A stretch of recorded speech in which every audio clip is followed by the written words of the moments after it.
pag mainit na siya, hindi na siya masyadong lumalabas yung misfire, yung pamamalag ng makina. So bali dito sa oscilloscope, sinulangan ko siya ng oscilloscope. So bali ito yung pansinin yung wala siyang ganong pintelham ano. Di tulad nito sa isang injector na to.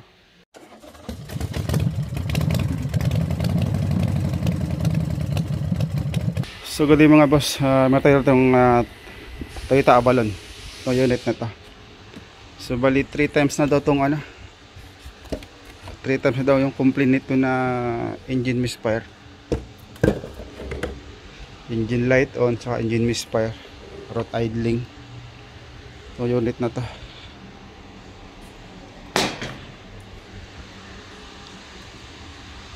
So 3 times na daw to. So bali first time ko to pong mahawakan to unit na to. So hindi pa to nagalaw ano, hindi pa siya nabuksan. So wala pang mga tama yung mga bolt nung sa intake manifold. Pero ito para napalitan na to ng ito, malinis tong sa number 246135 sa kabilang side, bang 2, bang 1.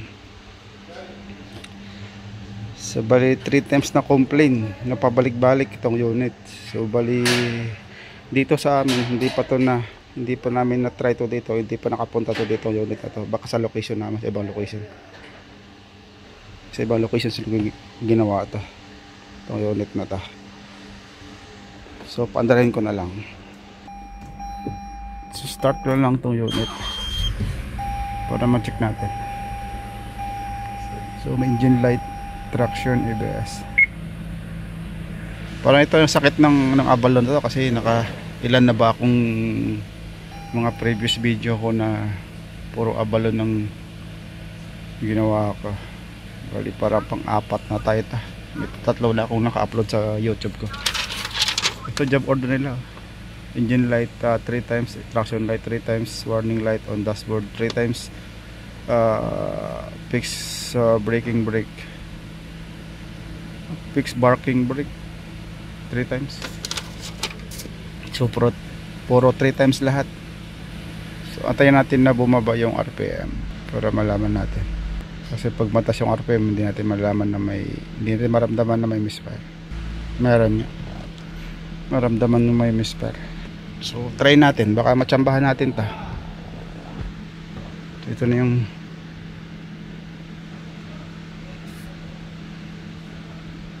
triple code. Try lang natin. Kasi 3 times na nakalagay eh.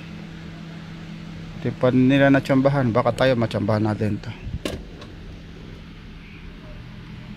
So ito yung code nya, route idling nga P1605, pending confirm. Ito rin multiple random misfire, random multiple cylinder misfire detected. P0300, pending and confirm siya na. Number 1, cylinder number 1, P0301, pass unfilled siya na. Cylinder number 1 ang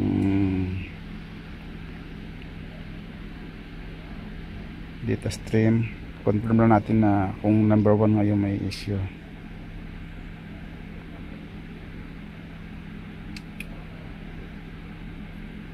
Kung anong ginawa nila, bakit 3 times na nakasulat, naka-note dun sa job order. Hindi pa nagalaw yung ano din eh. Hindi pa nagalaw yung sa intake manifold, yung mga bolt dun. So hindi ito yung mga unit na ginawa ko. May mga 3 na ako nang upload sa YouTube ko, pero hindi ito yung unit na ta. Wala naman yung number 1 misfire count.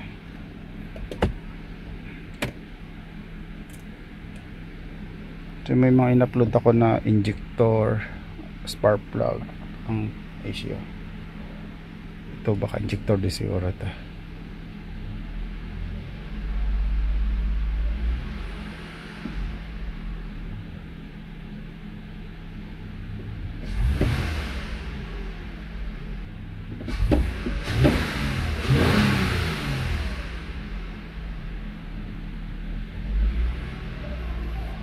Wala siya.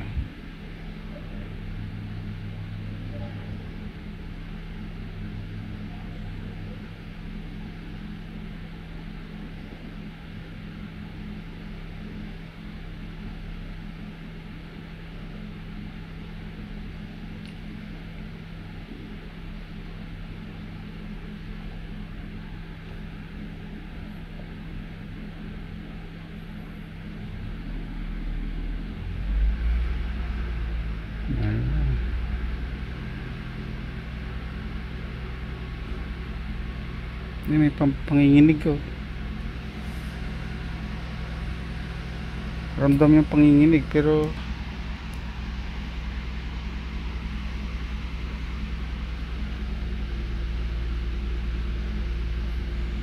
dito walang ano, hindi na malabas yung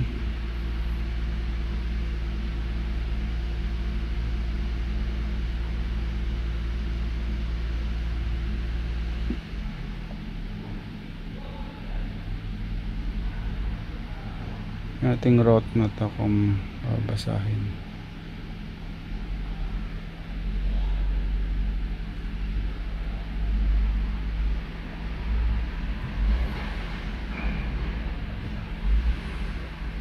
Pag pinatay, pag switch off engine tapos start,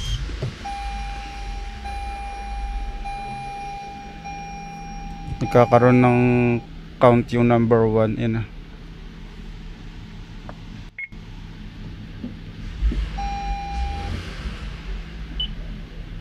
Yan na. So number 1, confirm na cylinder number 1 na may issue. Hindi natin ma-identify kung spark plug, ignition coil or injector.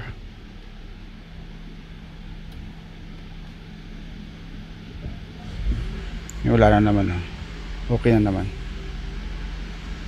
Kasi siguro nasabi nilang 3 times kasi hindi naman permanente na yung misfire niya ay nandyan. Pag in-off mo lang tapos on, ayan na, dyan lalabas yung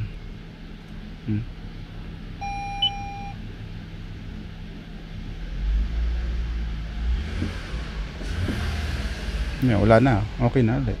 Yung number 2 meron din pero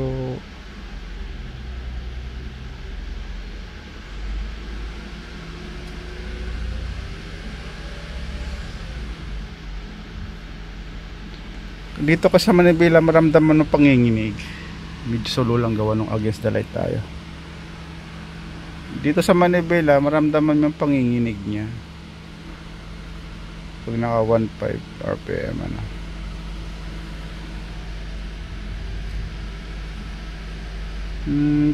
Two and 1 and 2 sabay. Pag naka steady tayo sa 1.5 RPM,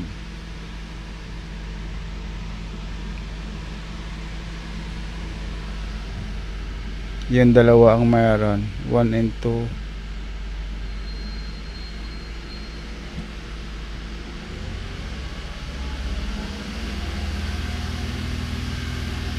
Pero pag 2.5 2000 RPM.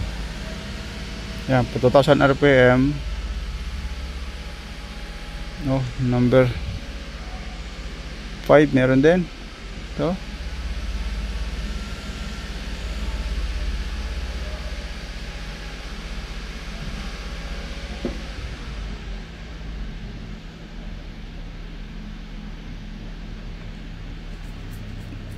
Two and 1 and 2. Ulit natin.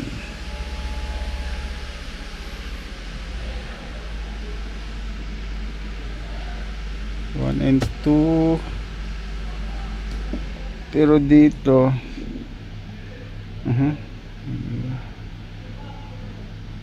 ulit natin. Okay, number 2 meron na. Pero naka-store dito sa sa DTC niya ay number 1 lang.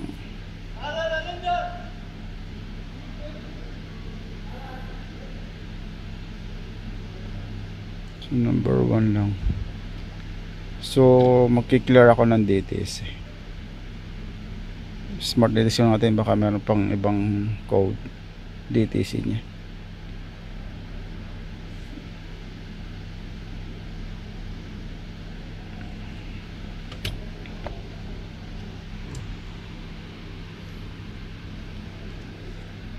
Clear DTC para lalabas kung ano pang ano, kung pati yung number 2 ay babasahin niya. Pero dito naka-registered lang sa ano number 1 lang, wala yung number 2.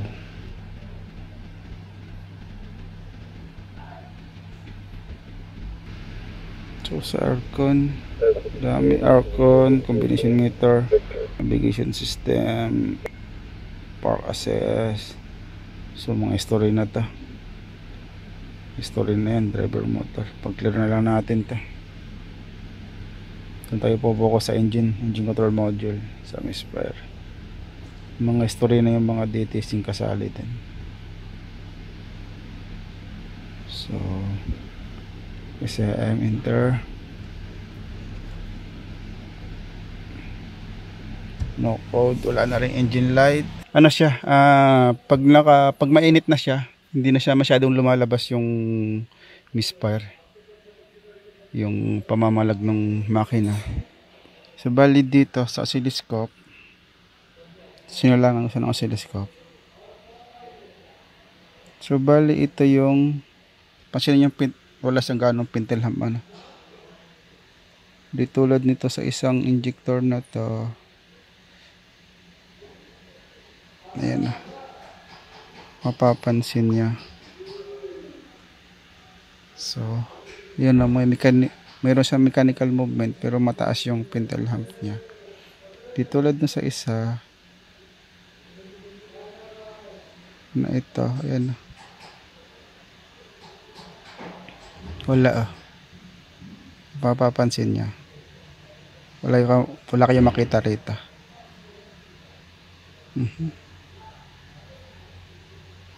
Sana yan. Yan, wala kayo makitang, yan, wala masyadong pintle hump. Pag ano kasi to,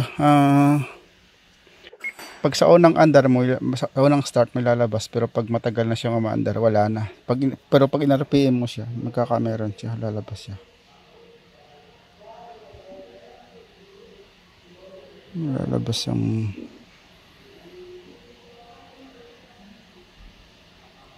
ito yung current ramp nito.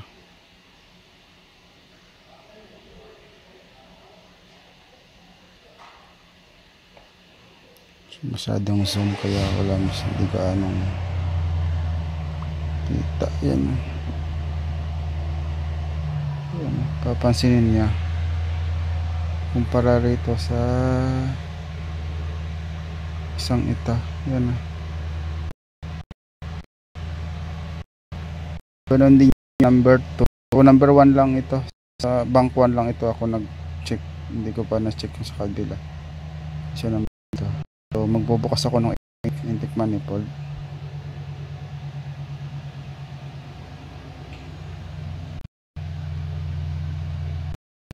Yun, wala kayo masyadong makikitang pintle hump. Meron siya kasi mahina, weak siya.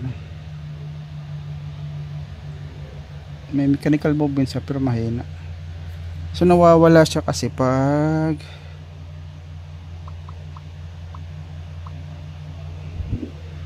start ko ulit. Nawawala siya kasi pag ano, pag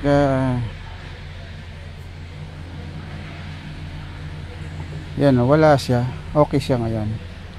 So bali ngayon magbabaklas ako ng intake manifold kasi andun yung cylinder number 1 o ejector number 1 doon sa loob na dun. Ito yun yung number 2, yung pag naka RPM, pag nasa 1.5 hanggang 2,000 RPM, sumasabay din tong number 2. So magbabaklasin ako ng injector number 2. Try ko siya linisan. Pag naka-idle siya, pag naka-minor, wala namang misfire, hindi lumalabas. Pag naka-RPM na siya sa lalabas. Pag malamig, mas malakas ang sa number 1 ang misfire, pero wala sa number 2. Pag naka-RPM lang, ito number 2 sumasabay. Pero malakas talaga kahit naka-idle siya pag malamig, yung number 1. So magbabasa ako ng intake manifold din. So ito na yung injector. Nakalas na natin. Nakalas ko na. Ito yung number 1. Ito yung number 2. So baliktarin natin kung anong resulta. Ito yung number 2. Ito yung number 1. So ito makarbon na yung dulo. Ganoon din itong number 2, makarbon din. May build up ng carbon, no? Yun, ibig sabihin nababarahan na siya. Ito nababarahan na rin. Ito medyo nasasumba. Yan, medyo malinaw. Malinaw.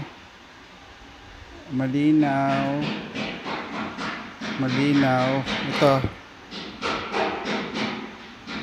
medyo may carbon na. Yan, sakita yung number 2. So linisan ko na lang. Meron ako diyang meron akong luma doon, yung dati. So nagpalit ako dati ng 6. So meron pa ako doon, medyo ayos pa. So try ko ipapalit dito. So ito yung injector natin. Bali ito yung number 1, 135-246. Ito pala yung galing sa number 4, nilagay ko sa number 1. Tapos yung number 1 nilagay ko sa number 4. Ito yung number 6, nilagay ko sa number 2. Kasi di ba may issue ito, number 2. Basta pinagpalit ko para mas madali siyang mamaya pagkaroon ng problema. So hindi ko na siya pinalitan ng injector, yung pa rin dati yung injector. Ilinis ko lang. So yun ang mga tsura natin. Yun ang tsura ng injector. Mapuputi na yung dulo. So tapos binabad ko sa WD-40 mga isang oras, kasi oras naman tangkalian kanina. So ngayon babalik natin, kakabit na natin to. So yan, nabalik ko na yung injector. So ito pala sasabi kong secondary high pressure pump ng fuel. Pag nag-activate yan, so nawawala yung trigger nung sa injector. So sundan ko yung linya na to galing sa secondary high pressure pump. Itong tubo na to pumunta sa ilalim sa intake. Yan, ito para mayroon siyang common rail dun. So hindi ko lang siya kabisado, hindi ko lang alam kung anong function niya. Kasi pag gumana yon,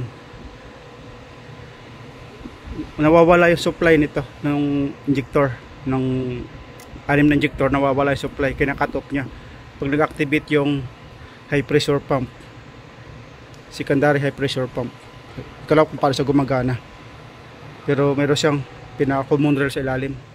So okay, engine start.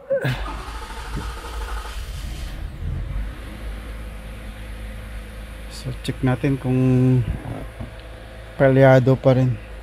So yan, bomba na yung RPM nya, nag normal na. So try natin kung malya pa siya.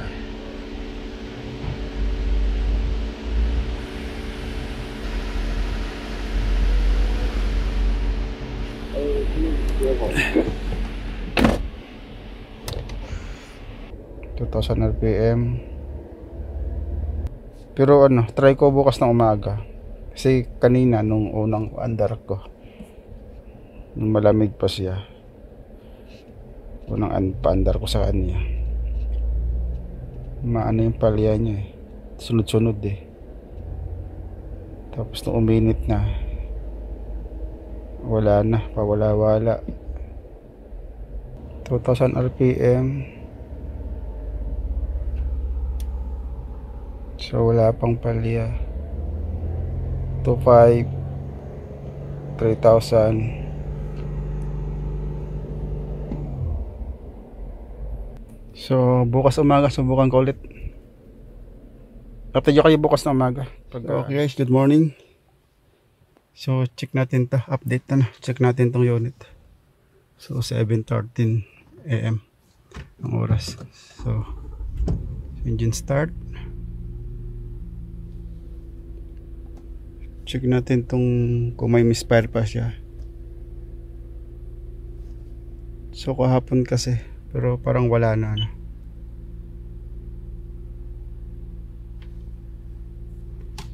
Boing aircon.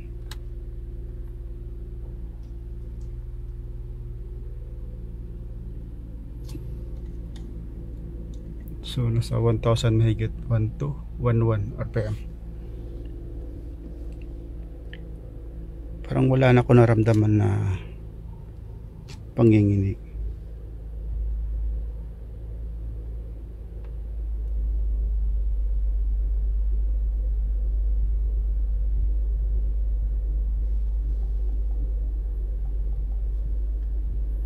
Sa misfire count tayo.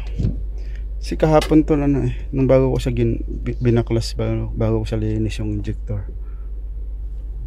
Itong cylinder 1 ang malakas, tapos pag RPM mo, ito sa cylinder 2 naman ang sumasabay. Kung sa ngayon okay na.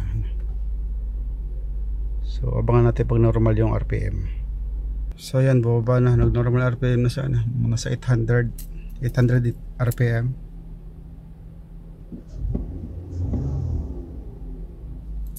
So mukhang okay na.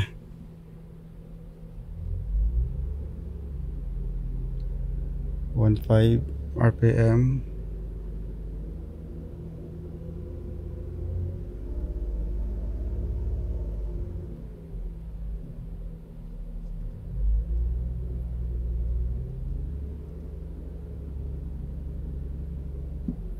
Kung okay na ta. Tulad kahapon na pagbagong andar, pag in-RPM mo ng mga 1.5 hanggang 2,000 yung count sa cylinder number 1, yan, mabilis yung value nya, yung count. So ngayon okay na, 2,000 RPM. So road test ko na lang ito. So reverse. So wala man lang ano, walang kapalag-palag yung makina. Hindi mo siya maramdaman ito. Okay na ta. Yan na, drive. Reverse.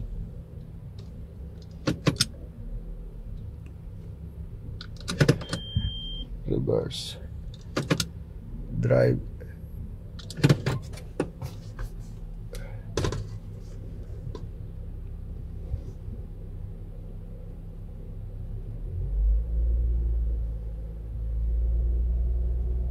.15 RPM.